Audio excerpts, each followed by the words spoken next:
Do you own any real estate properties yourself? Yes, Alright, and how many you some. own? Alright, okay. Okay. And basically with real estate, I feel as though that assets put money in your pocket, and liabilities take money out of your pocket. So That's true in anything, not just real estate. that you're right about that. Um, in terms of being a good real estate agent, and in terms of being knowledgeable, what would you suggest that a real estate agent do in terms of being a good real estate agent and guiding the clients in the right direction where they need to be when they're purchasing their first house or their first investment property? Make sure that they start off with a company that has good support and good training and good coaching and mentoring so that they can learn what they need to learn, so that they can then best work with their clients. And then once they've gotten there, to stay on top of the market, to keep yourself educated, to read what's going on, and stay tuned in and listen to your clients, and be able to hear what they're looking for and ask a lot of questions from them so that you can help guide them the best way that you know how. And how do you feel about the foreclosure market? Well, from a business standpoint, I love it because I represent banks on their foreclosures, and it puts money in my pocket. Okay. From a you know, a human side of things, it's sad to have to deal with it. Okay. It's sad to have to see people that are forced out of their house. But we're fortunate in this area that we have not seen a great impact in the increase of foreclosures due to what's going on. Okay. Throughout the country, there are many areas where foreclosures are just skyrocketing in terms of numbers of people, and we're very fortunate here that that's not happening. Alrighty. And in terms of last year, have you dealt with a whole lot of co-op conversions? Not in this area, Okay. Alrighty. no. We're not a big co-op Okay. area at all. Alright. And do you have any real estate agents in your office that specializes in income producing properties? Well, there are a number of agents that own investment properties and also that work with investors. Okay. Alrighty. Okay. And in terms of basically the CRA programs, if you qualify for that particular product, I know that it doesn't typically carry private mortgage insurance. So, I'm not sure, are you talking about the grant programs for the CRAs, or I'm not sure what you're referring to in the CRA programs? well, I'm talking about in terms of the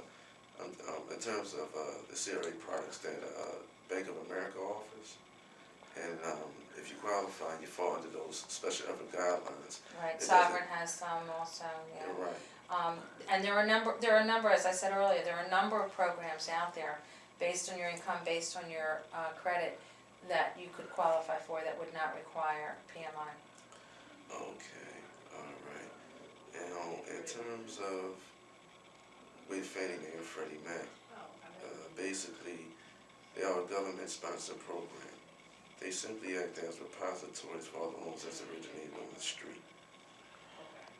I think that's pretty simplified as to what they are. I'm not sure that I would agree with those statements exactly. Okay, alrighty. Now, in terms of Fannie Mae or Freddie Mac, a mortgage broker would originate a loan. Through a mortgage broker office, you would then get a loan. They would then fund that loan at the closing table. Obviously, that mortgage broker has no intention of servicing that loan for 30 years. You don't make a payment to them. What they're looking to do is simply make a commission or a fee for acting as an intermediary. They then take those loans and sell them to the secondary market being Fannie Mae or Freddie Mac. Well, actually, there's a mortgage broker and a mortgage banker. Right. And the mortgage banker is the direct lender. A mortgage broker deals with the direct lenders. So the mortgage broker isn't actually selling it to the secondary market. They are finding a loan through a mortgage banker that's going to be appropriate for the buyer. Oftentimes, there's added fees on when you use a mortgage broker as opposed to a mortgage banker. It's always the banker that's selling the loans, not the broker. Okay. So who originates the loan in terms of they originate the loan, you get a bank commitment letter in terms of you are able to obtain financing to go and purchase a house.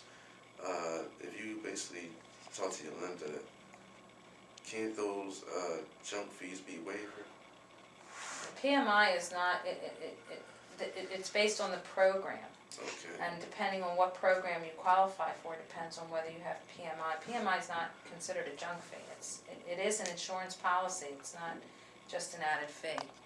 So, you know, mortgage brokers will often have added fees on top of it, and that's why we tend to, in our business, prefer to go to mortgage bankers, direct lenders, and deal with their products.